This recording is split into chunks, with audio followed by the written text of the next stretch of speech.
Barissa scores! There's scenes here at Perry Park. Chris Lynn has taken the wild thing and sent him. Oh, Bateman! Bateman! Yeah! Welcome again to another episode of the Beyond the Sidelines podcast. Boys, joining me, Finn and Campbell. Awesome. How are we? Good, mate. I'm good. We've got a man over the phone, MIA. Next thing you know, he's Finn in Japan. Yeah, Finn in Japan. I love that. That was a funny introduction. What do you think of it? Do you like it? I enjoyed it. Brought a smile to my face. You're welcome. Done by yours truly. And we were actually at Campbell's beach house in St. Lucia. We are. Today, The waves. boys. It's probably what, 3 feet? 3 feet waves down. I can hear the waves crashing outside. Have you gone surfing yet, mate? Or Nah, they haven't put the shark nets out yet, so gonna wait till that happens. Better be and then we'll get safe. on with it. Yeah, you know what it is. I haven't slapped either, so should get on that. Right. of course. We will get on to, of course, our Fast Five, our new segment. Yeah. Started last week. We'll continue it this Well, week. Did it start last Mate, week? it started 2 before? weeks ago. Yeah, come Can on. you call it? Can you call it no? What do you guys think of it? Was Do you it like 2 weeks ago? I think Yeah. it was. Yeah. I think we've been doing it for 2 weeks. Do you guys like it? I love it. It's I great. love it too. Yeah. Get the information out there quickly. It's good. We added the timer this week too. So Yeah. Anyway, good. speaking Yeah. of Production the timer, value. speaking of the timer, Value. we will start it now. Awesome. So first topic of discussion, worst grand final. We saw it this weekend. I mean, I won $103 on a multi, so personally it was my best grand final other than 2016, but it actually is the third worst grand final defeat in history. And it's actually the GWS's worst ever loss. It is. Yeah. Yeah, it was pretty dismal performance from GWS. Their lowest ever score in a game this year, and Mate, they left it it's for the grand embarrassing. final. You're the fan here, mate. Yeah, I am the fan, and unsurprisingly, I didn't watch it because they don't stream AFL in Japan. Really? Yeah, they don't. Breaking Weird. news. But no, it's obviously I saw the score and it's embarrassing. It's embarrassing to perform like that on the biggest stage. You've got to have a hard look at yourself, GWS. It's it's atrocious. Yeah, I mean, I'm just happy because Toby Green didn't win a flag. Isn't everyone happy about that? And his dad got arrested, so even bigger win. For punching a female officer. Yeah, I that think. was terrible. That's what he went to court Runs for, in the so. family. Anyway, there's the buzzer. We've got now, is the NRL not competitive enough? So, Gussie, you kick it off in this one. Yeah, well, Finn wanted to get in there, but I'll start us off here. So the Sydney Roosters and Melbourne Storm, of course, have been probably the two most dominant teams in the NRL. The stats prove it. This was really surprising, actually. Since 2004, Sydney Roosters and Melbourne Storm have a combined 11 minor premierships, 11 out of 15, and have won 6 premierships between them over the last 12 years. That's amazing. That's an amazing record, and it kind of shows that obviously either there's not enough talent or the other sides in the competition just aren't as well drilled as sides like the Roosters or Melbourne. Look, that is dominance. That's dominance. That's as dominant as it gets. So thanks for that, Google. You know, you have God, the you're a Roosters- horrible. Well, where else am I going to find it, mate? It was actually Bing. your NRL website, wasn't it? Bing is where you're going to find NRL.com. it. Bing. It was NRL.com. Okay, all right. Look, you have the not Roosters, you have the Storm, you have the Roosters, you have the Storm, you have the Warriors. The three most dominant teams that ever play in the NRL. I think say- we need a you bit say more the Warriors? competitive balance. Head and shoulders above the rest. Say the But look, Warriors. does the NRL need a draft system? They do need a Disperse draft the talent system, but to that's for Maybe spread later. it out. Time. Okay, was Checker right? Finn, you're going to start this off. Are the Wallabies Sure. getting hard done by? I think if you watch the Wallabies versus Wales game from a few days ago, they certainly did not get the rub of the green. The incident that stands out is Samu Karevi. He got charged for leading with his forearm when he was running the ball at Reece Patchell, I think, the reserve fly half for Wales. The other big talking point was the intercept try that Wales scored. That was a great try. I thought. It was, but was- he could have been was the- offside. Was the scrum half offside? Now, what you've got to consider is the last feet of Wales. Now, remember, it's not halfway through the ruck. And that's what a lot of people online have been saying. Offside is the last feet of the Wales players attached to the ruck. So Yeah. for that reason, I think he was probably just offside. Look, so I think Cheika was right. But I feel as though Cheika should be focusing more on improving the side for the next game rather than focusing on little refereeing incidents. I mean, Pocock's being hounded as always, so it's still a problem. Anyway, that's time. We'll talk about it later. AB de Villiers has signed for the Heat, boys. The Brizzy Heat. Wow. I'm excited. This is great, not just for the Brisbane Heat, but for the Big Bash, because I think we can all admit the Bash was pretty dire last year, gents. It was pretty dire. 2 years ago, I watched pretty much every game. Same. Yep. Last year, it was a bit of a rarity if I watched one, so I think this is the lifeline the BBL needs. And AB, let's watch him light up the Gabba. Well, he's the biggest. He's probably the biggest signing I think the BBL's had.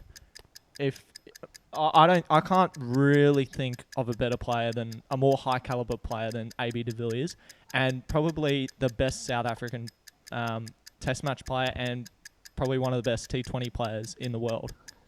Well, we had Brandon McCullum. He was an inaugural player with the Brisbane Heat. But last year we had Joe Root and Joss Butler sign with the Sydney Thunder.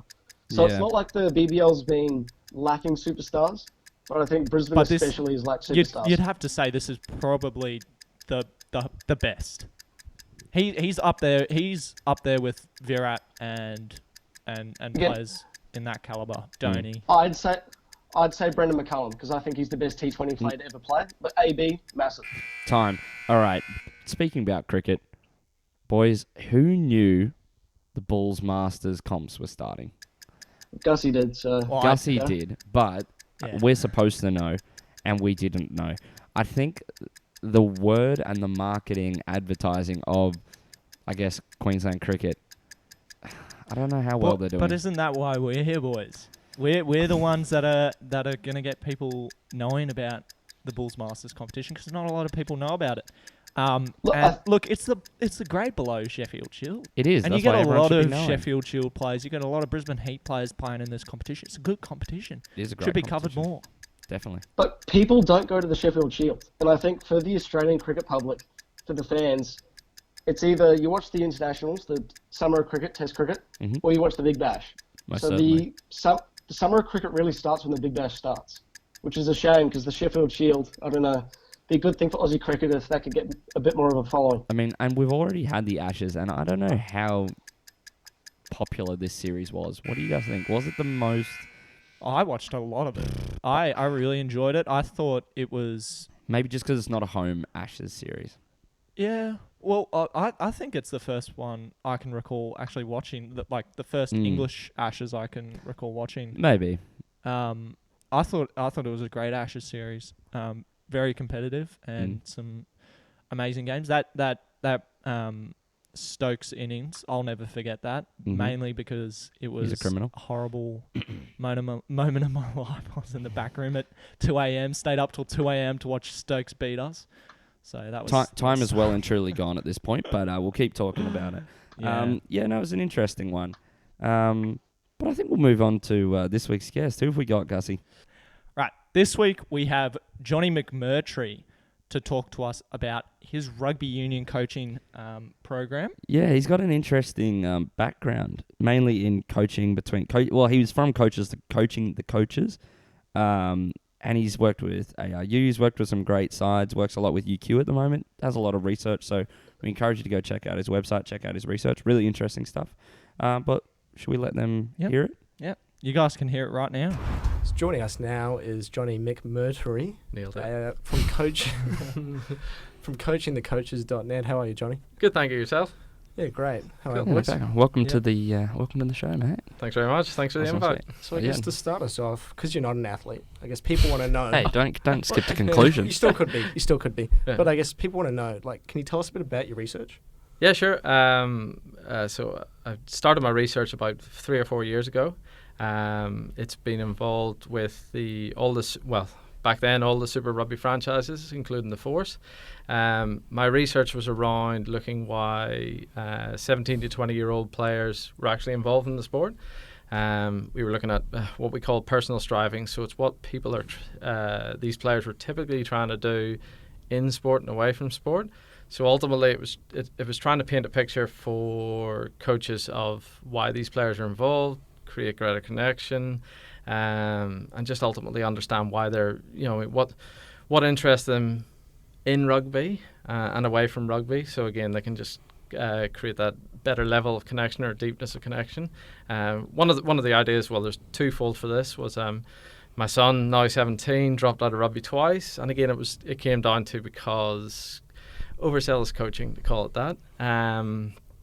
Just coaches weren't aligned, very focused on, they call it focused on the scoreboard, focused on flags, championships and things like that, and just, these fellas just weren't interested. They're 13, 14 years of age and whatever.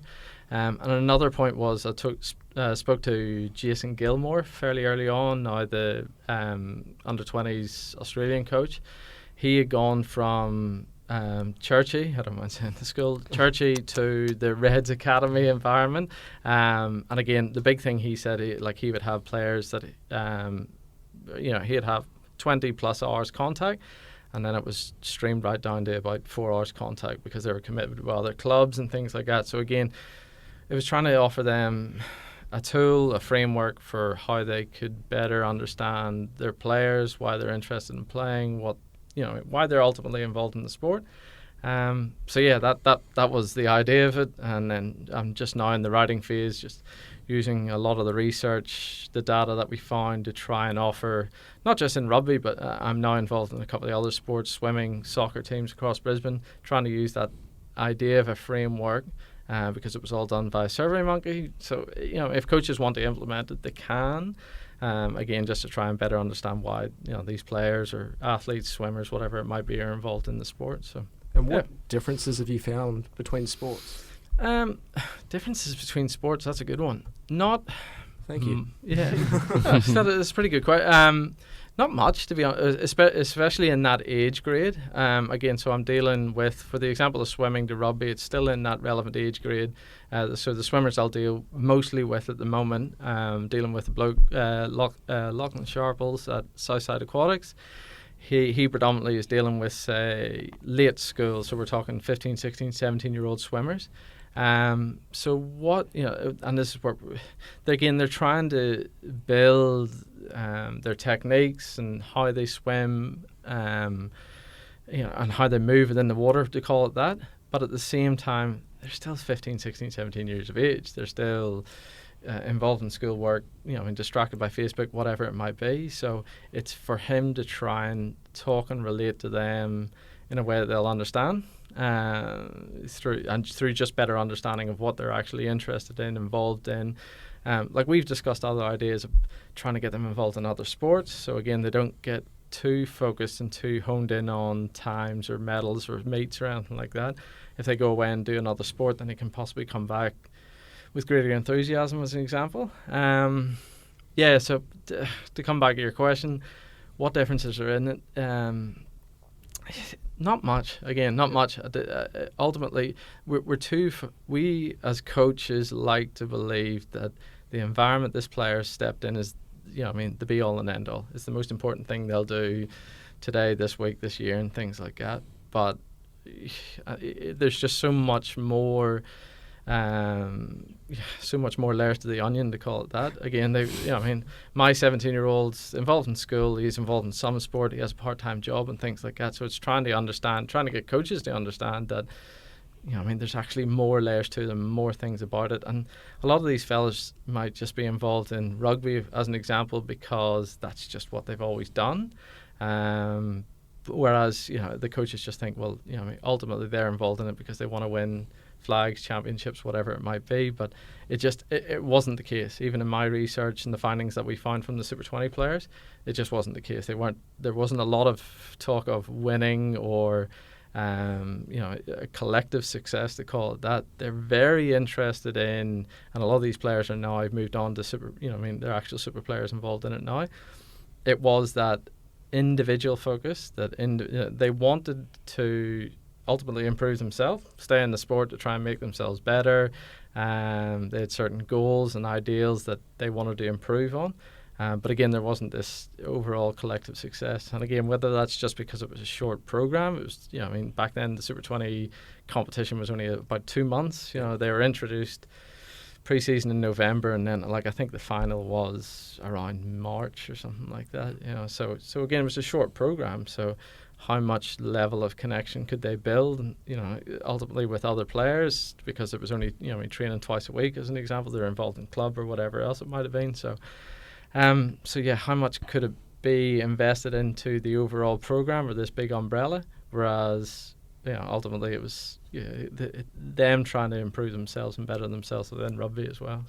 So you're trying to have coaches kind of adjust to fix the environment within a sports team to suit the player, but millennials who you're dealing with, haven't we just gone soft compared to athletes 20 years ago? Coaches were a lot more direct, and that worked. So, and they still are. You know what I mean? And again, so then, and that can almost be seen as the level of impact that they're trying to get. Again, the point you're making is a very good one. Ultimately, and I try to, a lot of people don't like this because I try to use the example of, marketing or products that's out there now. At the end of the day, for the example of the iPhone, it's only about 15 years old or something like that. You go back 15 years, people wouldn't have thought what we do now on a phone would have existed or happened. So, but again, markets, expectations, everything's changed. So why can't how we present coaching or how we present rugby change with it? As you said, you look at even the landscape of rugby. And, I watched the first NRC game there the other day. We're talking now 50-20 kicks, goal line dropouts. Again, it doesn't necessarily feel right. But if it's going to be an improvement to the game, and then you have to adjust, just as you said, you just have to adjust to it. Well, innovations, that's how you survive, right? As Correct. a sport. That's it. And again, it's attention as well. So how do you create an environment, as you suggested, how do you create an environment where you're improving the attention of the person that you're trying to ultimately stay involved in the sport? Part of the reason I did this is, go back 4 or 5 years ago, numbers in 15s were dwindling fairly hard. And again, for what you just said, Rugby Australia adjusted massively and put a bit more focus into sevens, crossfield sevens, women's sevens, and probably seeing a benefit as a result in that in the last Olympics, and hopefully this one as well. But yeah, so it's just for me how I wanted to provide, or what I wanted to do was exactly as you said, offer a snapshot of, well, this is what this cohort of players is like. How should you have adjusted back then, and how can you adjust now? Now, you do a lot of work with UQ now. Can you outline some of the main things you do? I've done work with UQ in the past. I was involved in the Colts setup there for a few years. The Colts One program. Just did a lot of coaching for players who had come out of school. Same thing. We were just trying to transition because, and again, you fellas probably understand, coming out of school sport where it's very prescribed, and you almost feel like you have to do it. There was a lot of fellas we were finding. There's a couple of examples that stick out in my mind. Fellas who come down from the Sunshine Coast, Queensland schools players, but all of a sudden had a choice. They didn't have to show up for training. There was no one telling them what time, where to be, and things like that. So what we did as a coaching cohort, a few years ago, was to try and get them to understand, what do you actually like about rugby? Why are you involved? What is it that you like? Is it the social aspect of it? Because that's cool. You can buy into that. You go to that UQ clubhouse, especially on finals weekends, there's a lot of beers and a lot of things going on. If that's what you're interested in it for, that's cool. But then don't shade it as someone else. And again, it was trying to understand the expectations of the as coaches, for us to understand, that we have to meet those expectations and what these players want ultimately are involved in, or what they want to get from the sport as well. So. And is there a big difference between, do you think, club rugby and school rugby? Do you think there's a passion that's for school rugby and a connectiveness and a culture behind it that's different when they go to clubs out of school? Yes. And again, you fellas obviously going around the fields for the GPS competition, there is a lot of tribal buy-in, old boy culture and things like that. And again, that's 100%. Again, if you're coming from a school, you'll always support that school, whether it's BBC, Grammar, whatever it might be. You still want to see them improve, but stepping into the club culture and atmosphere, it's a bit different. Again, everyone's got, even at the Colts age grade, you'll see some fellas who are at uni, some are starting to trade, girlfriends, whatever it is on the side, and things like that. So when they step into this environment, it's probably the opposite of the school. So at the end of the day, like, again, you're stepping onto the field for a GPS environment. It's almost the culmination of the week, whereas these fellas seen it as a release or an escape. So probably less pressure, less expectation on results, and more about just how to enjoy the rugby. So again, I've seen, a lot of the first 15 games, especially in the GPS environment, and again, so how those fellas, how those fellas can manage and understand the expectations and pressures to perform. When there's 6,000, there's pupils, ex-pupils, old boys, expecting results. Whereas then, as I say, if you step into the Colts environment, and that has a flip side as well, when that expectation and level of attention is gone, then some fellas then lose, well, what's the actual point in playing, I guess, as well. So it's hard, and that's where Colts rugby is probably slightly suffering as a result. I think numbers have improved across the board for most clubs the past few years. But again, it's just trying to find that link between school rugby, club rugby, and the expectations within it, essentially. So. And you mentioned expectations, and you mentioned kind of that having to perform with ex-pupils and a lot of pressure with that, especially in school rugby. We've seen BBC implement mental skills coaches recently. How important do you think that is, or does it make a big difference to the squads? Oh, yeah. Again, it's just for what we were talking about, that expectation of as well. There was a couple of fellas. I went down for a couple of years ago down to BBC and was involved in some of the 16s and things like that. And again, it's just that expectation of how can they line up, what's expected to them, to how to perform. And again, it's getting them into, as the All Blacks call, the red zone or the blue zone. So how do you get yourself into a state of calm where you can see and understand what you're expected to do, as opposed to that heightened sense of excitement to where you can't even think, you can't even concept how to perform, how to try and act and react as part of a team, especially. It's hard. The idea of mental skills coaches, again, it's coming back to my research. It's understanding what the players want to do or trying to do. Coaches are common coaching across the board over the past few years has got very focused on the technical side of things, looking for the magic move, the magic line out play or something like that, as opposed to just creating better understanding, as you said, of if you understand the player that's standing in front of you, then you can better understand how to get them into a position where you can get them to a state of calm, understanding, and they can just play freely, openly, being able to essentially block out the 6,000 people or whatever it might be sitting there watching, the GPS versus 15 game as an example. So, and again, that's for that, when they move into the Colts atmosphere, then there's potentially less need for, these mental skills coaches, to call it that, because again, they're in a performance where they're in an atmosphere where they perform to enjoy, as opposed to that performing to expectations or what the old boys want or expect the results to happen. So sure. These principles, is that how you coached when you coached at Colts, and how did that differ to other coaches at UQ at the time?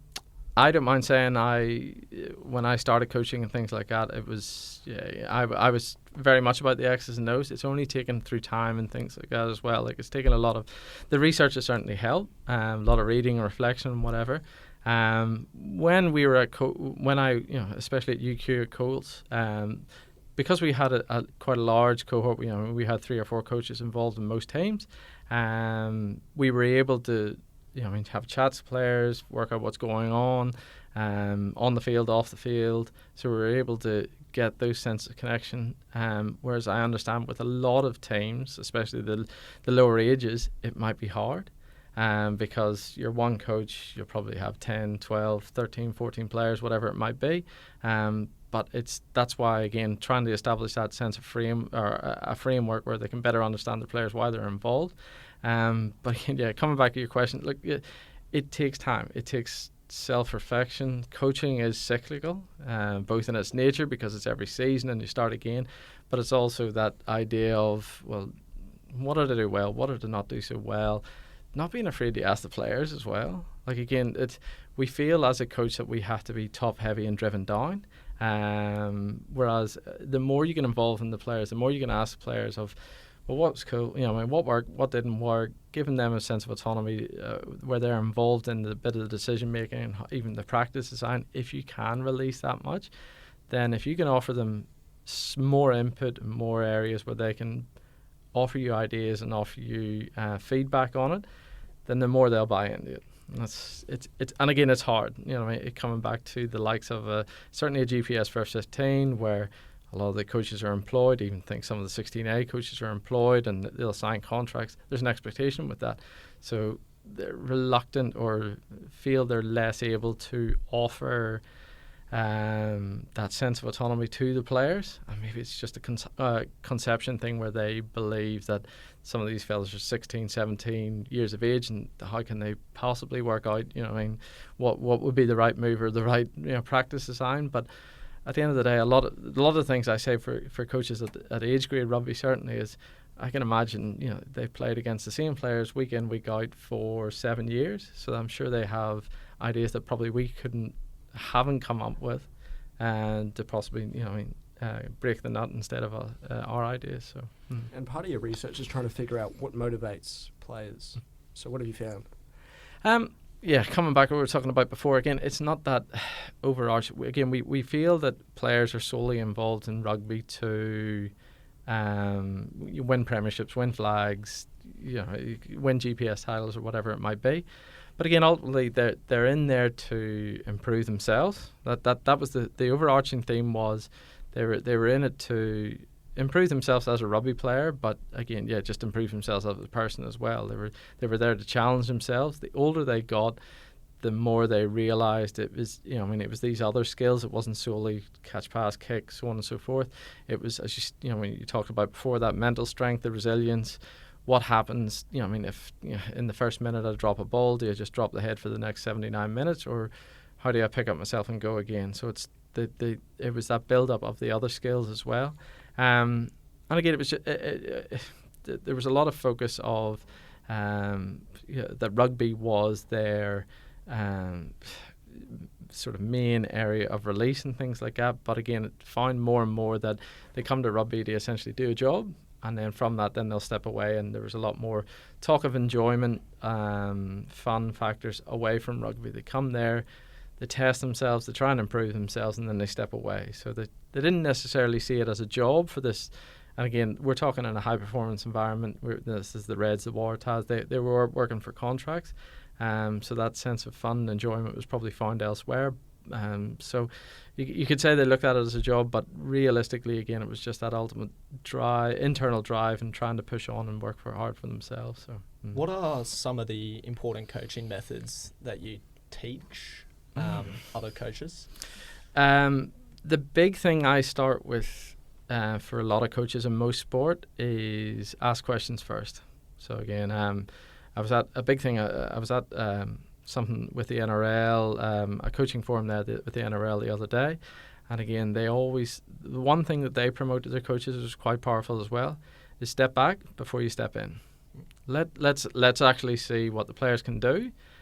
First, do they if training's boggy or it's messy or something like that, then let them try and fix it. Let them try and correct it. Because again, ultimately, and the other point is, as a coach, you don't get to step over the paint. You can offer ideas, reflection, things like that. You could probably offer some ideas at the start of the game, halftime, at the end. But ultimately, the players who, for the rugby example, they step over the paint. So you've got to let them do it. For that, then, they offer greater ideas and greater concepts. My big thing is to ask questions. So then they have to answer, they feel heard.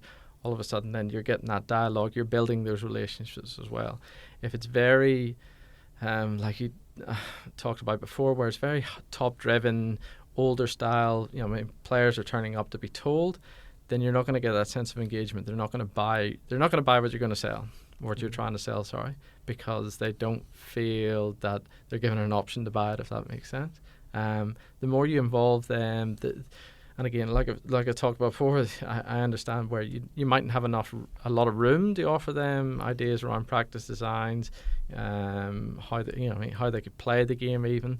But the more you can offer that to them and ask questions around it, then again, the greater sense of buy-in that you'll get. So that's probably the main thing to start off with, as I say, is asking questions. But it's ultimately trying to build up those, coach-athlete relationships. Because again, the more you can build up on that, then the more you can afford to let go. Like if you understand that, say some of your players at the Colts level again are studying exercise physiology or something like that, they can run the warm-up. They know how to run stretching and things like that.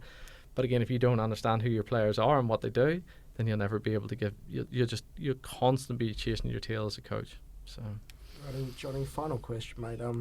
This direct winning mentality of coaches, that's been ingrained in them from a young age. So, do you think change is realistic, or have you seen change in terms of how coaches approach their training sessions? A bit, but again, that's I think that's come from around what you talked about before, where they've had to change. At the end of the day, the players that are coming through are not like the players they were 5, 10, 15 years ago as well.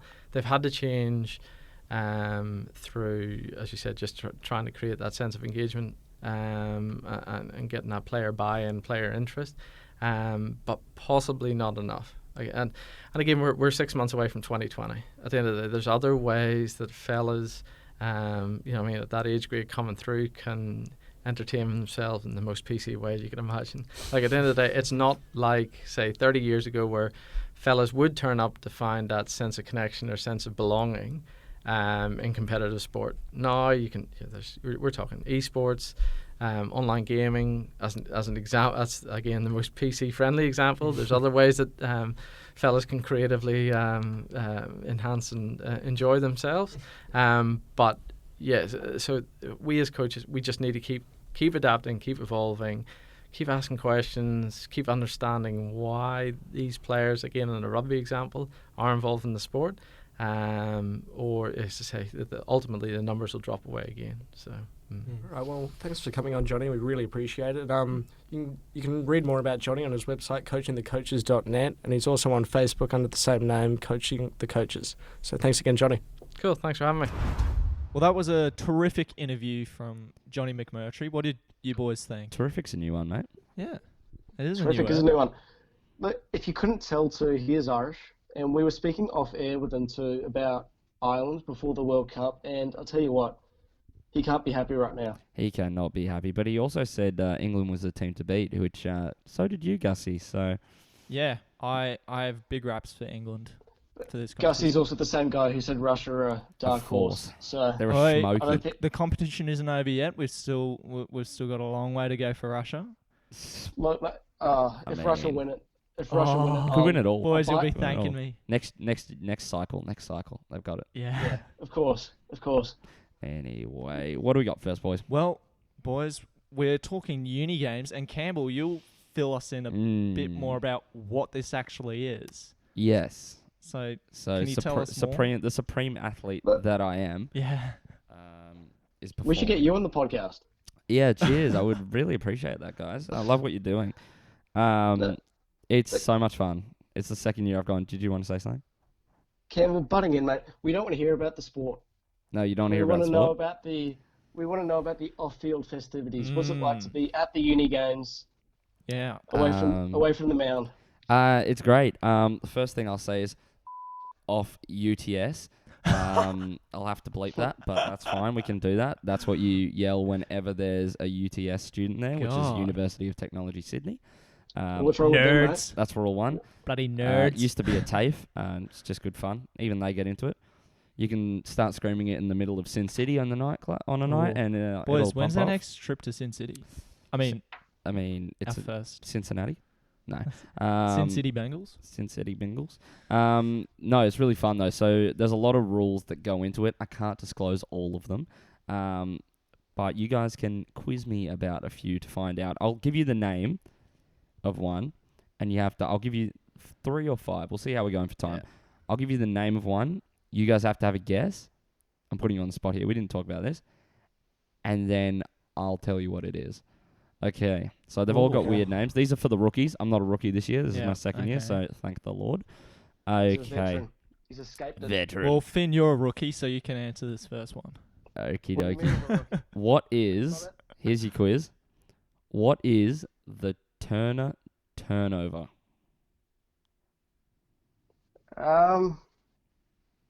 That's a great question, Campbell. And I want to pass it on to my colleague, Gussie. Gussie? The Turner turnover. Is that if you're called something Turner, then you have to scull your drink and then turn it over? This is not true. Look, I was thinking this a- Turner is it- turnover. That's gotta be what it is. Is it a baseball thing? No, it's not. It's not. Okay. Is it a drinking thing? Everything's a drinking Yeah. thing, mate. This is uni games. It's throw up before 10 p.m. / making it out of the apartments. What's that got to do with Turner? Turner did it. He okay. on the first night of his first year, by 10 p.m. had his head in the bowl. Huh. Okay. What is the next one we're going to go with? Only Souvenir. you know that, mate. Souvenir. Something you might have give shot. Bam. Surely, There's lots of those on the Gold Coast. surely something you pick up off the streets. He's closer. I didn't mean that as a. You can pick up a lot of things off the Yeah, streets. you can pick a lot of things off the streets. at uni games. If you Souvenir find- was. A souvenir If you, is. Sorry, go. there you go. We've got the No, delay. no. No, you go. You have a We've guess. got Have a the guess. delay. Have a guess. Have a guess. If you find an open bottle, I don't know, and you don't No. see it. No. So souvenir. It's get yourself something nice. So get yourself something nice, preferably branded with another uni's logo. Get creative. Last year and don't tell Max Brenner this, but we took a few of their chairs after they'd closed, and that was our getting something nice. We still have them, so that's great. So you're admitting to theft on air. I said we. I didn't say me. Oh, okay. One No, that's all good, mate. cannot allegedly. That can't protect you from the law, Campbell. Excuse Mr. Law student over here. Okay, here's another one. All right, here's our last one because we're running a bit over. Wet the tip. Okay. Keep it PG, boys. Okay. Keep it PG. Wet the Oi, tip. oi. Oi, oi. Does that mean you have to drink out of your nose? No. That is another rule, though, which is you spill it, you snort it. Oh god. So anything you spill, you must snort. Well, I was thinking either that or your other tip, which I Okay, probably. let's stop. Okay. Let's get this before it gets any weirder than it already is. Well, Wet it's yourself, uni games. Anything goes. pretty much. It's urinate in an unexpected or public place. Yeah. Okay. Now we're recording this on a Tuesday tip. because we had the Mighty Strikers game. We'll get onto that later. I came back just for this, boys. I'm going to get fined to high heavens well, for coming back. that's just how important we are. Exactly, mate. We're more important than uni games. You appreciate it, mate. You'll Campbell, you haven't touched on it, mate, but how is the actual baseball going? Baseball's going great. I'm playing for UQ. We have clinched a top 4 berth, and we still need to play. We don't play tomorrow, so because we get the day off, which is great. But And we'll play what's on the- Thursday. What's the quality of baseball in Australian universities? You know, It's actually quite good. Yeah. But, so I couldn't just turn up and play? You probably could Yeah. for some teams. Not for ours this But- year. Oh. Yeah, okay, because you're just that good. Yeah. No. Yeah. I mean, I've only played one game and batted one, so not me personally, but we do have a better team Yeah. than last year. No offense to the last year's team. But we have had a higher finish and more wins. Yeah. But yeah, you could probably play for UTS. I'll say that. See, that's funny from your point of view, but Yeah. Gussie and I are All the hard at baseballers that, will so love that Exactly. one. it's All the like- baseballers will love that one. Also, you can't say any rink, rank, or runk, Oh. which if you put D at the front of it, so drink, drank, drunk. You have to use consumption, beverage. You can't say anything like that. It's classy. Have you, by the way, have you got some form of a pass for being able to say this stuff on air? Like, are you Well, saying it's those coming. words? It's coming when we publish this. It's after uni games is finished, so Oh, that's how I it's may gonna take it work. But next you're- year. Yeah, I may take yeah. it next year. But you're saying it during uni games. Yeah, so exactly. they might just go, They didn't- Campbell, you owe us here, mate. Unless you snitch on me Oh. like Tekashi 6ix9ine. Would you? Yeah. then who knows? Oh. Another one is beer for life, which is great. Whereas or anything for life, you need to make a mark on your beverage, and then if you put your beverage down, and someone moves your mark, so like peel a sticker off or something like that, or take the can out, whatever it is, you have to, and before you notice it, you have to consume the beverage. I think that's about it. Oh, also buffalo. Everyone knows buffalo. It's the same as bullfrog. Everyone knows it. That's one as well. So overall, mate, it sounds like a great sporting weekend without much sport. It is, and Great sporting week. We played pub golf last night, so that was good fun. So we had some more sport. We played golf too. Let's not forget, this is what unis are like now, guys. This Exactly. is what And you know goes what? on in the everyday life of a uni student. You guys are paying for it too, and Exactly. myself. So thank Yeah. you, UQ, for paying for our accommodation. Really Now- appreciate it. And mate, Let's we appreciate it for your service to the Australian sport of baseball. Australia's number one sporting university, Yes. University of Queensland. any contracts with the Bandits coming up, mate? You know, got things in the works. No chance in hell. No chance. No chance in hell. No. Anyway. my playing days apart. We will get on to Yeah, let's move. Our favourite segment. our favorite. Yeah, Our favourite segment. With the- roll the intro.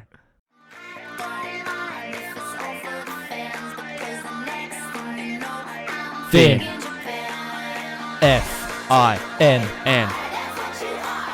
Fin. Fin.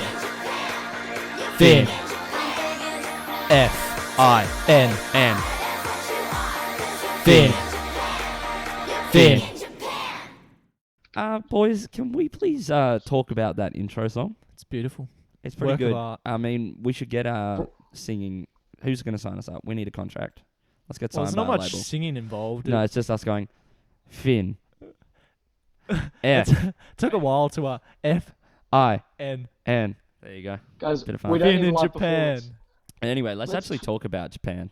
Let's talk about Finn in Japan. Yeah, week Let's talk two, about week Fin in two, Japan. mate. Week How's two? week 2 of Japan? Mate, it's pretty good. It's pretty good. I think I'm getting over the freshness of it. Settling in pretty well now. Mm-hmm. Still in Fukuoka at the time of recording. So since we last spoke, I went to the Italy-Canada game, which Good game. was good, but it was pretty anticlimactic because the last time Italy played Canada before then, Italy only won by 2, and the last time they faced at a World Cup, Italy only won by 5. So, and these are two teams who are still fairly different when it comes to the world rankings. So, but I was still expecting a reasonably close game. But Italy, they just dominated. Yeah. Yeah, They good just stuff from dominated. Italy. Going into that match, I was expecting them to dominate in the forwards, to be honest. They've got a massive forward pack, and they did. But they also spread the ball wide really well. And Canada, they just could not compete. And unlike Canada, they've got the All Blacks next. But of course, by the time this podcast is out, they would have played. And Probably Yeah, I'll be would have surprised if- lost. mate, I'll be surprised if the All Blacks don't win that by about 60 plus. Yeah. Honestly, it's Yeah. that one could be a bit of a massicker. That being said, I think Could be I a spoke cricket to score. some of the, It could be. Yeah. could be a cricket score, mate, and but you don't get much of that in Japan, so we'll see. Yeah, who knows? You don't get much Um, AFL there either. Now, what have you been up to in your downtime, Finn? Any Interesting activity? tales? Yeah. Anything to tell the listeners? I've kind of just walked around the city a lot. I visited 2 temples in the city. I couldn't tell you their names. One of them was quite interesting. It was pretty much right in the CBD, and I think the rumor is that it was apparently founded in about 806 AD. So, yeah, they guy migrating from China. The more you know. And there were like these tombs, these graves around the temple of I think it was 5 different people who were supposedly there at the beginning. So Wow. yeah, no, There you it's go. interesting. It's a very different culture. It's a very different culture. Still taking me a bit of time to get used to the food, but most importantly, I want to announce here I've learned how to use chopsticks. So Oh my it is- god. Oh my god. This my is a god. revelation. When you come back, we're going to sushi train, big boy. yeah, I think you said that last week, right, Campbell? I think you're You owe me dinner now or something. You owe Yeah, me lunch? I do. Yeah. I do. Yeah, beauty. I do. Because that's exactly what I'm going to want when I come back to Australia. More Japanese He's, food. he's probably More still an Japanese. absolute klutz with them, though. Probably. Like, Just probably just stab terrible. stuff with them. Yeah. Have Yeah. you made any friends? No. Look, I've met some pretty cool people through my work here. Ooh, friends. Ooh, friends. Football So, friends. Like at the Canada-Italy game, I met the media manager of the Canada? Toronto Arrows. Did I say Canadian? I think you said Canada. I You said can call him Canada. Canadian. Okay, continue, fine. I think continue. I said Canada. Anyway, I met the I met the Canadian. Oh, no. I met the media manager of the Toronto Arrows, the Major League Rugby team. Oh, cool. Which was cool. But I've also got to know a World Rugby employee pretty well. So Hey, That's it's awesome. mate, getting yeah, connections. so it's pretty cool who you meet. It's very lucky to be here, but obviously the big talking point's the rugby guys. Yeah. Big rugby week, and Massive. nothing more so than, of course, Japan beating Ireland. Oh, Was that bigger than Japan beating South Africa 4 years ago? I think so. At home as well. Yeah. The country must be buzzing. The exposure of it, I Yeah. think, is the biggest thing. It's not even that, though. Japan came into this tournament not having made the knockout stages of a Rugby World Cup before. But they came into this tournament thinking, look, we might be a chance if we beat Scotland. I think they only ever Yeah. had 3 wins, so they've already got 2 in this comp. So Exactly. I don't think that's quite right, mate. I'd fact check that one. They won 3 games at the last World Cup. did they? At Yep. the last one? Well, could they? Um, could Japan finish top here? I think it'll come down to points difference and bonus points. Because I think Scotland looked pretty good the other night Oh, like Scotland against got Russia. beaten Um, easily by Ireland. Russia's a powerhouse, Again, though. but this Japanese, Finn, we forget. Russia's a powerhouse, mate. Yeah, mate, They are a you're powerhouse. An forgetting. absolute powerhouse. No, but again, this Japanese side could do anything. This Japanese Yeah. side could do anything, as could Scotland. They're both very inconsistent teams, I'd say. Reminds me of um, someone. The Warriors. Warriors? The Warriors, the best team in rugby league history, Yeah. best team to never win a championship. That's Yeah, right. exactly. Anyway, but that Japan-Scotland game, that's the last pool game of the Rugby World Cup. That's huge. So by the time that comes around in about 2 weeks, that could be very much a winner takes all for a final spot. Yeah, which would be very Now, interesting. let's talk about Australia. Of course, we are an Yes. Australian podcast. Mhm. Did you manage said to that- catch the Australia-Wales game? I caught the second half. Yeah.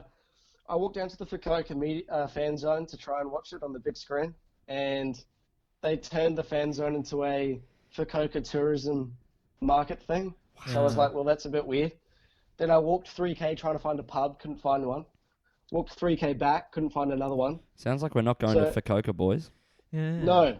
Sounds a no, bit then I dull. came back.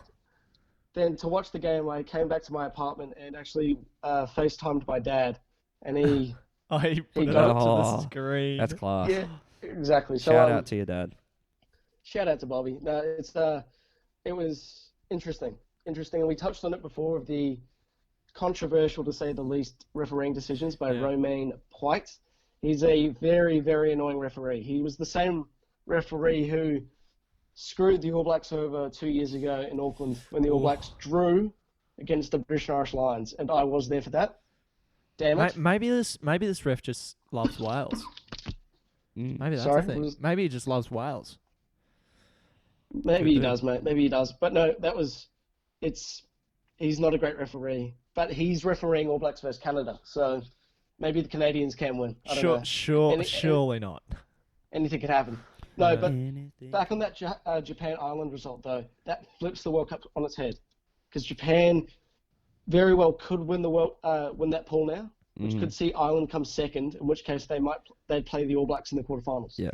So Who's been your standout performer so far? standout performer of the Rugby World Cup so far.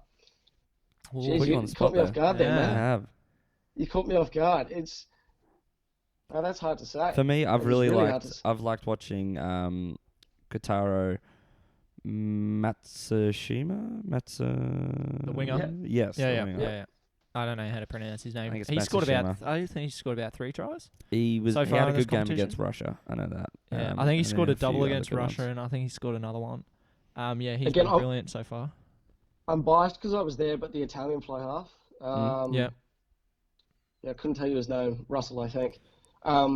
He controlled that game against Canada very well. Yep. But also the Japanese fly half. I was about to say Another very that good player. Japanese fly half. He's played very But well. it's so hard to say because a lot of teams haven't played 2 games yet. Like the Yeah. All Blacks still haven't played their second Yeah. game. And It's- a lot it is of tough. a lot of other players are being rested. So how much can you really say? Kotaro um, Matsushima, South African as well. Put that out there. Oh, thanks for coughing. Thanks for saving it. I'm Yeah. actually holding one in, but Well, no, there we go. Was- Let's have a cough break, boys. No, I'm not No. sick. Oh, you do have the flu though. This is something you picked yeah. up. Yeah, Finn has the flu. If you can't That's- tell. It's exactly what you want to catch when you're by yourself in a foreign country where no one speaks your language. Hey mate, Maybe it's the deadly kind. You can Maybe it's cat- going to kill him. you can catch worse at uni games, so you're in a safer space than me, mate. Oi, oi, Oi, oi. naughty. Look out. Well, I think that's time to move on to Gussie and Briz. What? Is this a This is a new- joke on you not doing anything. Oh, And that's that's- funny. Okay, What was the well, highlight of your week, Gussie? Yeah. this week. Was it? Oh, what did? Had a mean Oh, packet probably of ramen. other than the Roosters winning, of course. Oh, yeah. Okay. I think you Maybe missed the maybe point. working. I don't know. Yeah. Okay, well, you are Yeah. going to It's the... mid-semester break. It's kind of just me just relaxing and, Okay, time catching on up that. on a Time on that one. bit of Stan and bit of KO. Fair. Getting into KO. the NFL if anyone's watching that. Great It's stuff. really good. Yes. Campbell? Anyway, that's Gussie in Brisbane. Campbell? Who's I need- $103 up, boys? Mate, I need my fix. Can we talk some footy? Let's talk some Yeah, footy. let's talk some footy. Your boys. boy, Stop. Fat Multi. Dusty. Dusty. Mate. Thank you, Dusty. Thank you, Jeremy Cameron. Congratulations, because sports betting hasn't been too kind to me in the past. So Yeah. you're clearly very skilled at it. So It good won't on happen you. again. I mean, it was though. the safest bet you could go with, really. Oh yeah. I mean, we've... Jeez, get a load of this guy.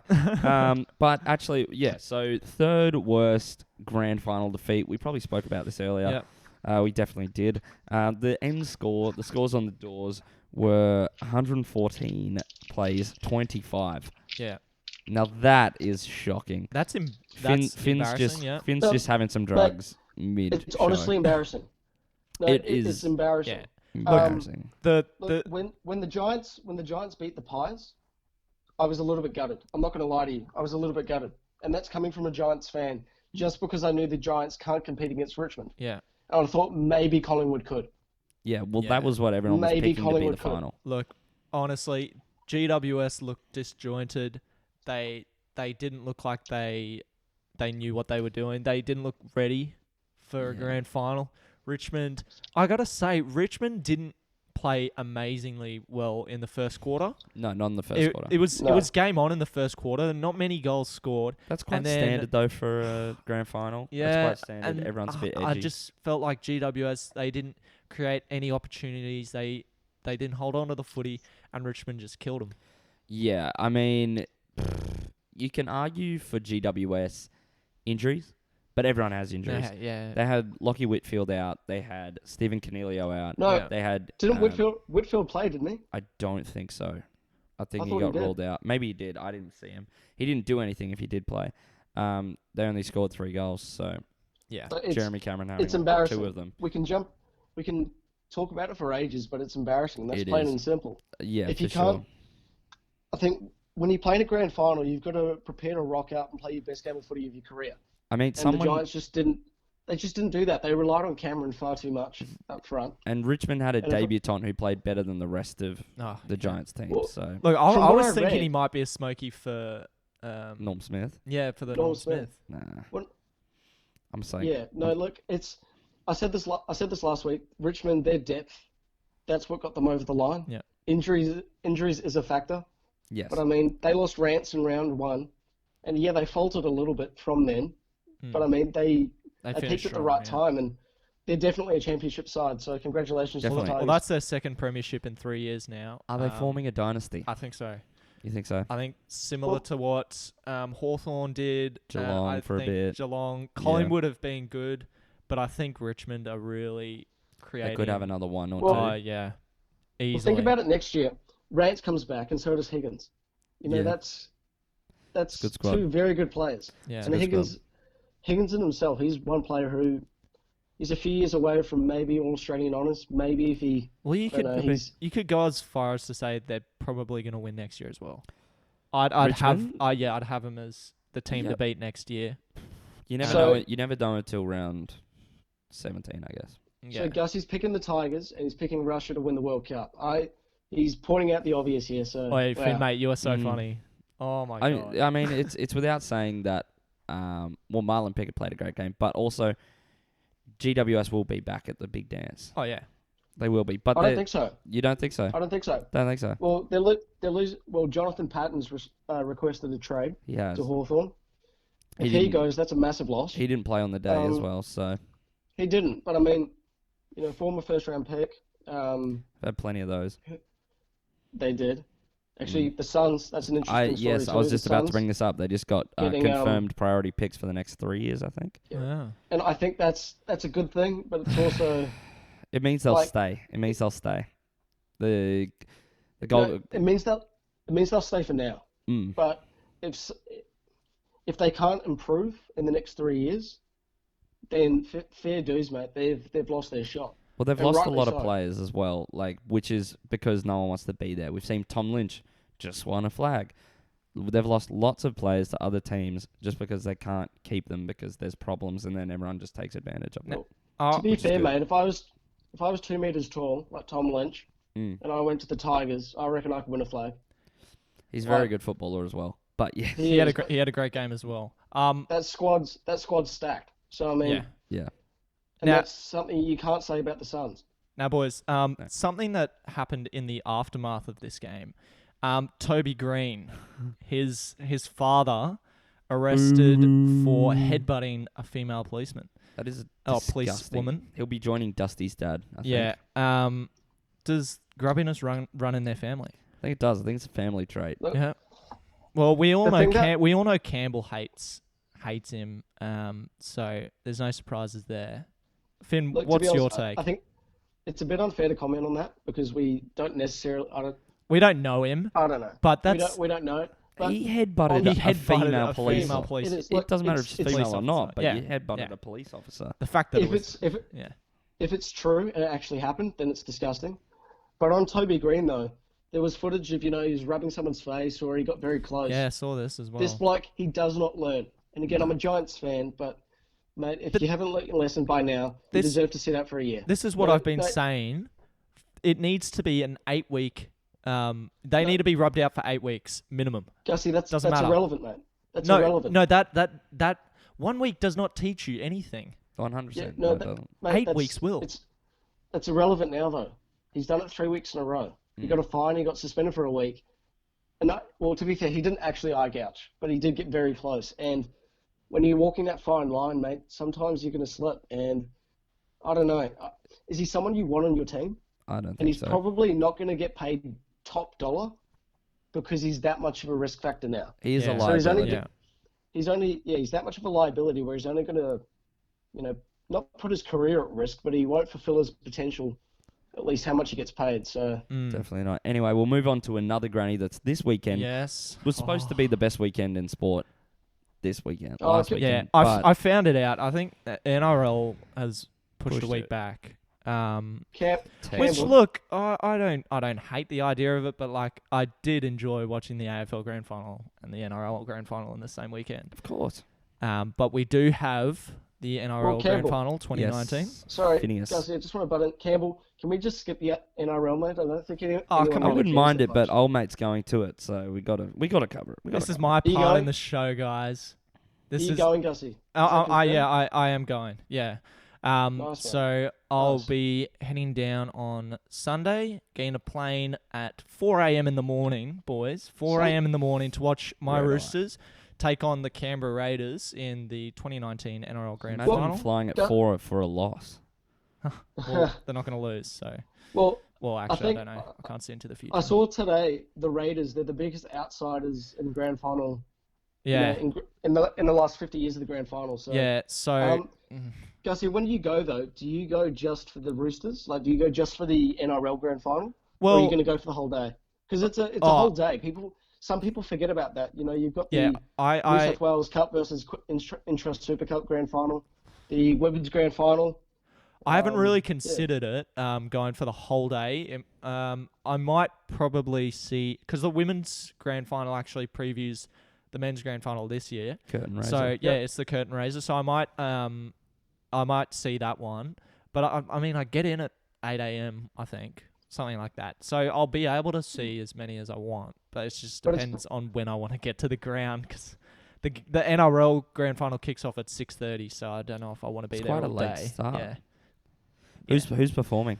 So, I'll Is Meatloaf? no, I don't. Oh. I don't know. Oh, it's isn't it the Sugar. who are the people who do Counting Stars? Is that One Republic or like I think it is. Yeah. one of those kind of people? Yeah, I think That's it's- terrible. yeah. It's As if you're not getting Paul Kelly for a it's not second great. week They in a had, row. they had David Bowie. Oh no, not remember- David Bowie. They had David Bowie. I wish they had David Bowie. Don't- They had old mate. R.I.P. No, they had that I remember a big few fat years ago, old guy. going to an A-League grand final at Suncorp between the Raw and the Wanderers, Mm. and they had Jason Derulo, who was actually mega at the time. He wore one of those disgusting things you never want to see in football, let alone sport. One of the half and half jerseys. Oh, did he get I get booed? the half and half scarf, but he wore a jersey which was half Raw, half Wanderers. Hey, To be honest, he didn't get booed because Australian football just isn't that Yeah. passionate. no. Yeah. Hey, well, Um, if you want to see Jason Derulo, you can go to R&B Fridays live 2019 at Hit 105. Go get your tickets. All right, mate. All right. Do you work at B105? I was No. Triple M. Hit 105. Look, I was okay. I just want to talk about the prelims as well. So the results from that one. So the Raiders defeated the Rabbitohs to get into the grand final, of course. Built on defense, both these results. The Roosters also defeated the Storm. Yeah, pretty much the best defensive sides are through to the grand final, and I think the grand final will be decided on defense. It's going to be a close game. I'm tipping my boys, but look, you never know. Grand finals, rugby league's a funny game, isn't it? Up the milk. Up the milk. Look, I reckon 99% of Australia Is are gonna go behind the Raiders 100%. to win this. No one wants to 'Cause, see the Chooks the win. Raiders haven't been to a grand final in 25 years.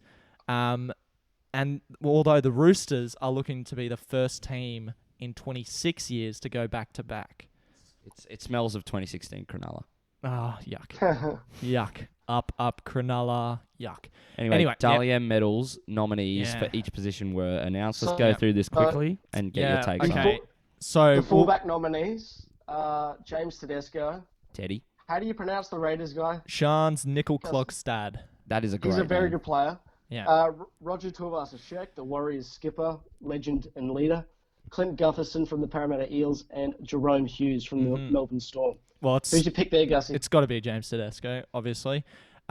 Look, and they've considered that Roger might be a smoky in that one.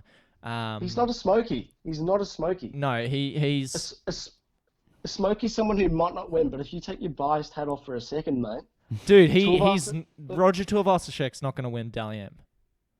he might. No. I genuinely think he might go back to back. No, can't possibly. You're both being biased this- here. You cannot possibly think that Roger Tuivasa-Sheck has had a better year than James Tedesco.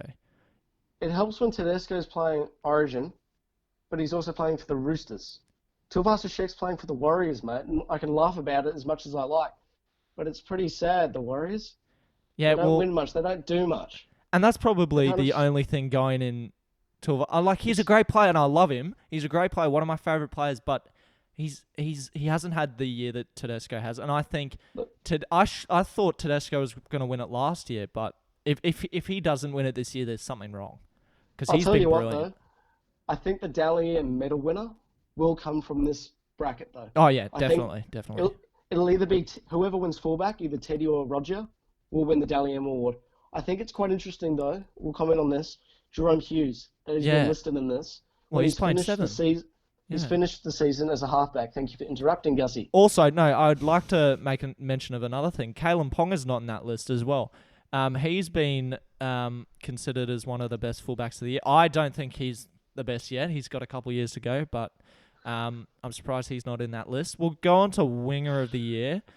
Blake Ferguson from the Eels, Daniel Tupou from the Roosters, Edric Lee from the Knights. How's he in there? Josh Addo-Carr from the Storm, and Ken Marmalo. I like the look of Ken Marmalo and Addo-Carr and Blake Ferguson. I think it'll be between those three. I think Blake Ferguson will win it. I think. But Blake's Mike Acevo isn't in that list either.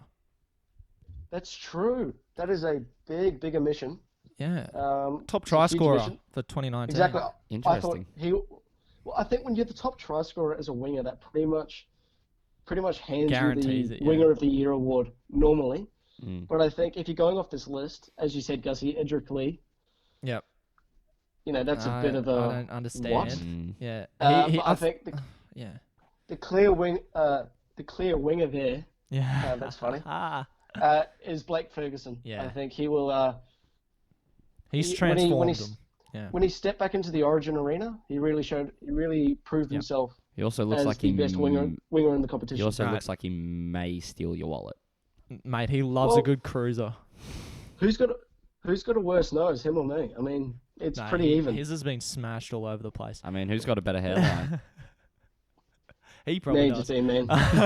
Right, we'll go on to center of the year. Brian Kelly from the Titans, Isan Masters from Wests, Jared Croker from the Raiders, Latrell Mitchell from the Roosters, thankfully not the Bulldogs, and Will Hopewade from the Bulldogs. I like Clear Latrell. winner here. Yeah. Absolutely clear winner. No. Or, like, I'm trying to go a Hopewade bit as more well. unbiased here, but Jared Croker has been brilliant this year as well Bingo. in a good Raiders side.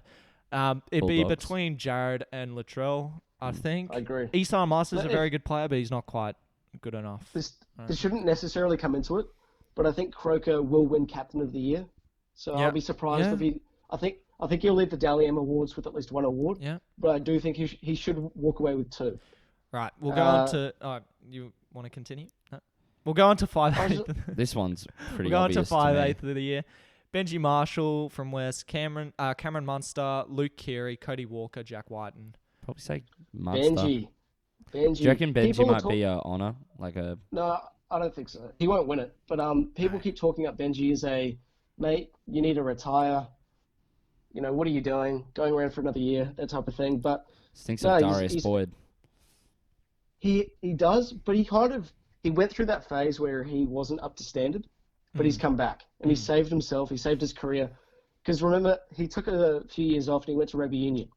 So he played for the Blues and That's he was terrible. Then Ugly. when he came back to the NRL, he was just half a yard off. And no, Yeah. he's back in the mix now, and Yep. he's a contender there, but Well- he won't win it. I think it'll go to Keary. Actually, it won't. Yeah. I think it'll go to Munster. I like Munster. Just Nah. Keary, I actually like Jack Whiten for this one. I think he's been brilliant all year. A lot of people had doubts on Jack Whiten at the start of the year playing in the six, and I think he's blossomed. Played for the New South Wales Blues as well. as a centre. This has been a real breakout year for him. No, I think you've got to consider though these awards are tallied off the regular season performances. Yeah, I with know. the I'm 3, just 2 and saying. 1s. Yeah, he's played. But with the Storm being that dominant all season, that's why he gets to tick. Yeah. Halfback of the year, Adam Reynolds from the Rabbitohs, Chad Townsend from the Sharks, Daly Cherry Evans from the Titans, Seagulls, Mitchell Pearce from the Knights, and Mitchell Moses of the Eels. If no one got that joke, Daly Cherry Evans backflipped on the Titans a few years ago, controversially. Yeah. Anyway. Well, who wouldn't backflip on the Titans? Yeah. Anyway, I think Mitchell Moses will get that one. We'll try and move on and get through these quickly. Prop of the year, that's obviously got to go to Josh Papali. He's been outstanding. Payne Haas has been good this year for the Broncos. Sorry, no, Papali, he's had a very good last few weeks, but don't let that cloud. Oh no, your view, mate. he's been great. I don't think he hasn't been a standout all season. Wasn't he dropped to reserve grade at one point in the season? Or was that last year? Oh, that would have been last year, mate. I think he's been great this year. He's played more minutes this year. He's fitter. He's more of an impact player now. You see him. You never usually see Josh Papali scoring tries, and now he's scoring them in important games as well. I think that prop of the year list is actually quite disappointing. I don't know. I wouldn't say there's anyone else who really stands out who should be in that list, but Yeah. looking at that list, there's no one who really makes me go, yeah, they were the out-and-out winner. I think Paul Vaughan I was disappointing as well. I David still think Clemmer. Payne Haas, he's a young player, but he's not the best prop in the league. Yeah. Anyway, yeah, we'll go. Hooker of the year, Yep. Cameron So, McInnes, Cameron Smith, Damien Cook, Josh Hodgson, and Robbie Farah. I like Damien Robbie Cook Farah, yeah. Robbie Farah should not be on the list. No. That's the reality. Right. It's They'll between go to Damien Cook, Cameron Smith, and Josh Hodgson. I think Damien Cameron, Cook. Oh, Cameron Smith. I don't know. Cameron Smith isn't even. Cameron Smith isn't even the best hooker at the Storm. There you go. Oof. Yeah. Hot take. Anyway, we'll go second rower: John Bateman, Kenny Bromwich, Barney Ma'u, Ryan Madison, or Sam Burgess. I think John Bateman's the obvious choice there. Lock of the year: Cameron Murray, Dal Finucane, Jake Trbojevic, Jason Taumalolo, or Paul Gallen. Cameron Murray's the obvious choice there. I like Trbojevic. Or Trbojevic. I wouldn't say it's obvious. I think it comes down to those two: Cameron Murray and Jake Trbojevic. Although Dal Finucane's been great as well. Paul Gallen at Smokey. Paul Gallen. Again, I Kicked think a field goal. Rugby league tends to do this a lot more than other sports, but they like having their legends bow out on a high. Yeah. That's why they've nominated, their Robbie Benji Farahs, their Paul Marshalls. Gallens. Yeah, because it's nice. It's, these players are legends and they went out as legends, but I still don't think necessarily they're top 5 in their positions. No Right, way. and No chance. we'll finish it off there. Let's go to the.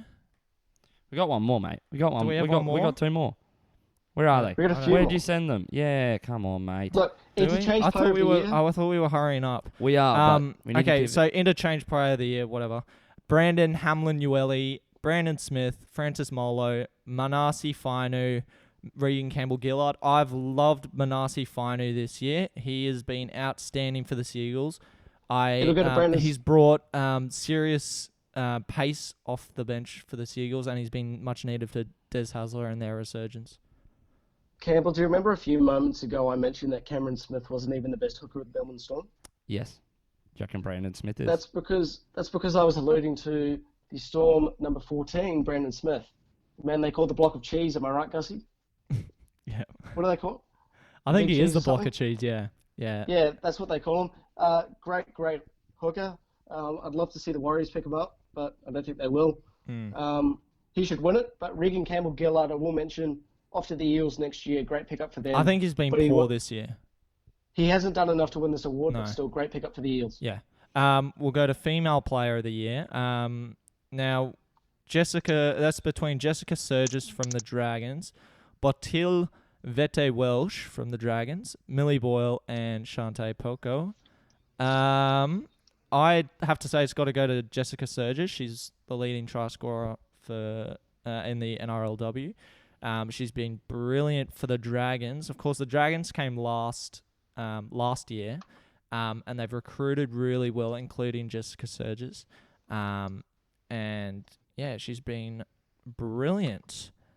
We'll go to Rookie of the Year, Let's do it which quickly. is Bronson Cherry, Micah Sevo, Ryan Pappenhausen, Britton Nakora, Payne Haas. That's either between Micah Sevo and or Payne Haas for that Are you having a award laugh? as well. You're having a laugh. What do you There's mean? a clear winner there, and it's Ryan and Pappenhausen. No, Yeah, He's good. been an God, absolute. He's been an stop. absolute standout for the Storm this year. No. Billy who? He's been an absolute lock for that Storm side since he's come in. He's an absolute came in as- cat. He came in as a Absolute he came cat. In, say what you will, mate. Say what you will. He's been started as an interchange player, but he's now the starting fullback, with Hughes switching to halfback. And yeah, mate, he's an absolute lock. Well, we did also great player. we did also forget about Bronson Cherry, who's been great for the Sharks. Disappointing has, end to but- the year for the Sharks. I don't think he's been as outstanding as Micah Sevo, though. Micah He went a Sevo's bit qui- leading try scorer as well. Let's not forget about that. He went a bit quiet in the second half of the year. I think that's my view, Cherry. That is again Pappenhausen. That's where it's going. Mm-hmm. You've heard it here first. I There like you it. go. I like it. We'll move over to Queensland now. We've got the QRL. We had the granny. Yeah, We had yeah. the granny this weekend. Let's Right. get through Well, it quickly. wasn't that But we had brilliant? The Burleigh Bears, of course, taking that one out 28-10. Jamal Fogarty, of course, he won the Petro Civoniceva medal for best player in the QRL this year, and he was outstanding in that game. The Burleigh Bears defended brilliantly. They were dominant, and they deserved to win this game. Congratulations, they led from start Burleigh to finish. Bears. Yeah, congratulations, guys. Congratulations, mate. You picked that, Gussie. Yeah, By I the did. way. You did pick I it. did. That's a good You pick. did. Yep. Um, I always get my predictions right.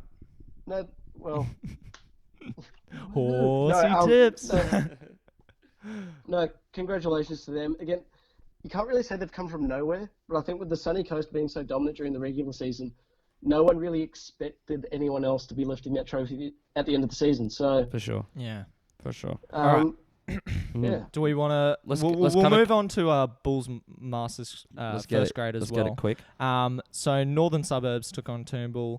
These are 2-day games. Let's not forget as well. So they're still in progress right now. So Northern Suburbs are 7 for 355 at stumps. Cameron Gannon scored 105 runs. The bowler. Sandgate versus Sunshine Coast. Sunshine Coast are 10 for 303 at stumps. Angus Lovell scoring 93 runs. And Mitchell Swepson taking 4 wickets for Sandgate. Good stuff. Absolutely spinning rings around him. I just want to remind everyone the Mitchell Swepson Appreciation Society is one of the best Facebook pages going around. Yeah, check like it out.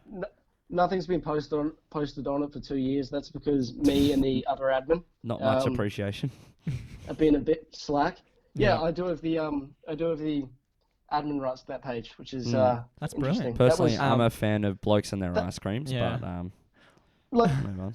that's how I started as a journalist. Mitchell Yeah. Swepson Appreciation Society, Yeah. talking about the great man and what he does out there on the cricket field. He Well, was the star on my Christmas tree one year. Yeah. Oh, Oh, really? are you really? God, that's strange. Yeah, that That's was funny. great. That's Um, great. He's I love it. Anyway, move on. it's very weird, Finn. It was all for content. yeah, All for content. okay. The page is absolutely dead now, though. Yeah. It's absolutely dead. Right. Winner Manly took on Redlands. Redlands are 10 for 397 at stumps. Nicholas Herford scoring 178 runs in that game. That's an amazing effort from him. Gold Coast versus Ipswich Logan. Don't know which one they are. Ipswich Logan are 10 for 321 at stumps. Opener Daniel Wilson scoring 119 runs. UQ versus Western Suburbs. Western Suburbs bowled out for 256. Michael Phillipson taking 4 wickets, and UQ are currently 3 for 52 in reply. I think they'll chase that down. Hopefully the boys get the job done. South Brisbane versus Valleys. Nick Stevens scored 145 runs in Valley's score of 8 for 389. Congratulations to friend of the show, Pranav Sasala, for making his debut in that game. They're taking on South Brisbane, of course, who are currently chasing and a none for 13. Hell yeah. We'll move Well, on to the FFA Cup, which we went to tonight. Yeah. Coys. Yeah. Coys. It Come was- on, you strikers. Look, it was a disappointing night, wasn't it? It's true what they say. All good things must come to an end. Man, this striker side have been awesome up until this stage. But I just want to ask you guys a quick question. Out of the three of us, who has a 100% success record when it comes to watching the Strikers live? You. Thank you. You're the hoodoo. So, the Was it hoodoo. my fault the Strikers didn't win tonight? Probably. Maybe. I've got to take some responsibility for that. That's the reality. I didn't ask for this, but it's I the didn't reality, ask for so, this responsibility. I didn't, but it's tough when you're the Strikers' number one fan. So Oh god, Number 2. it's mate, you don't even have any merch. Me and Campbell actually and I. bought. Yeah, whatever, mate. Campbell and I. We actually you. bought some merchandise today. Of course, some beautiful Gussie, Brisbane we spoke- Strikers. What are they called? Scarves. Scarves. Yep. So You can go see they a were photo really got a of nice us. photo. Check it out on the Instagram as well.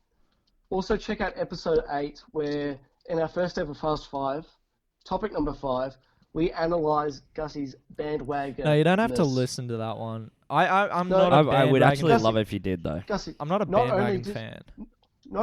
Gussie, a few weeks ago, months ago now, you said season ticket holder for the Strikers.